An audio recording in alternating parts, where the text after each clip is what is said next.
But we're not going to let this story get away. That is the story of retired Colonel Van Barfoot, Medal of Honor winner. Now, before I tell you the status of this story, I want to tell you why he won the Medal of Honor. I pulled up his citation. Was a second lieutenant, U.S. Army, 157th Infantry, 45th Infantry Division. The place? Near Carano, Italy. The date? May 23, 1944. Remember, this is the 90-year-old gentleman today who's in a fight. He lives in a Sussex Square community, far west Henrico County, in the Commonwealth of Virginia. He's in a fight for the right to use a flagpole to fly his flag. Now, you tell me if you think he's earned that right, or if this homeowners association is full of a bunch of morons. Here's his citation.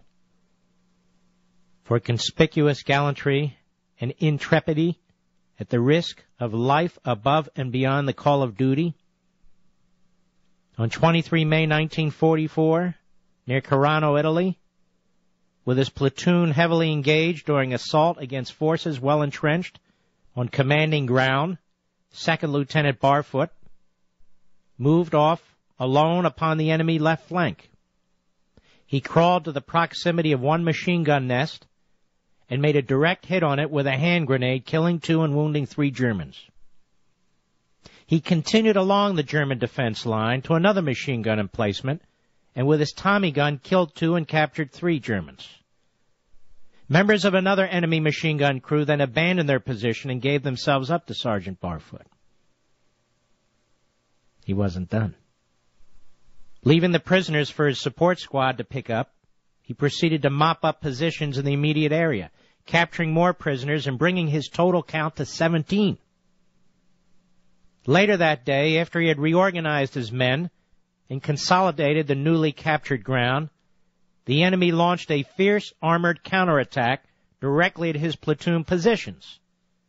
Securing a bazooka, Sergeant Barfoot took up an exposed position directly in front of 3 advancing Mark VI tanks. From a distance of 75 yards, his first shot destroyed the track of the leading tank, effectively disabling it, while the other 2 changed direction toward the flank.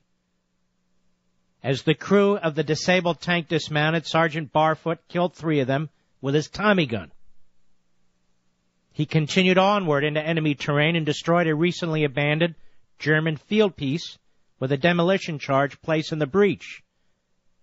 And while returning to his platoon position, Sergeant Barfoot, though greatly fatigued by his Herculean efforts, assisted 2 of his seriously wounded men 1,700 yards to a position of safety. This is a remarkable human being. Enormous courage.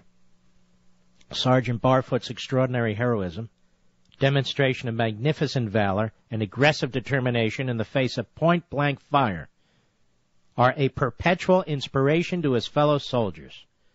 That is his Medal of Honor citation. Listen to that last sentence. I haven't heard a last sentence like this in many of these citations. Sergeant Barfoot's extraordinary heroism, demonstration of magnificent valor, and aggressive determination in the face of point-blank fire are a perpetual inspiration to his fellow soldiers. The man took on 3 tanks. He took on 3 machine gun nests. And he beat them.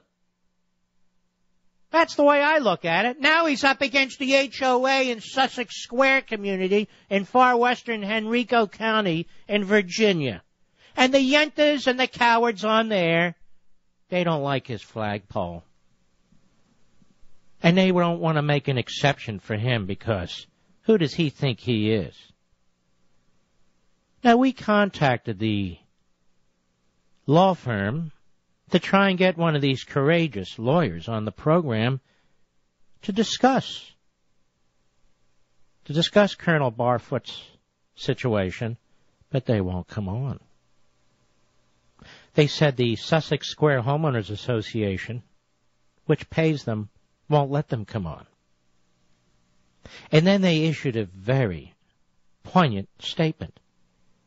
They said, this is not about the American flag, it's about a flagpole. Oh! I was so confused. It's not about the flag, it's about a flagpole. You see, ladies and gentlemen, our friend, the Medal of Honor winner, he's fighting over a flagpole, not a flag. I know this is true because the lawyers at this law firm, at Coates and Davenport, that's how they've now spun it. I wonder how much money they get paid to put out a release like this. We are a neighborhood of patriotic Americans, says the HOA, many of whom have served our country in the military as Colonel Barfield has done. Excuse me. Nobody in your community has served as Colonel Barfoot has done. And I wonder how many of the pukes on this HOA have served in the military at all. You got your back up. Now you need to back down. Now we've made this story, which first appeared in the Richmond Times-Dispatch, a national story. It's all over the place now. It's on Fox. It's on other cable shows. And I'm not going to read it, but I got a beautiful email from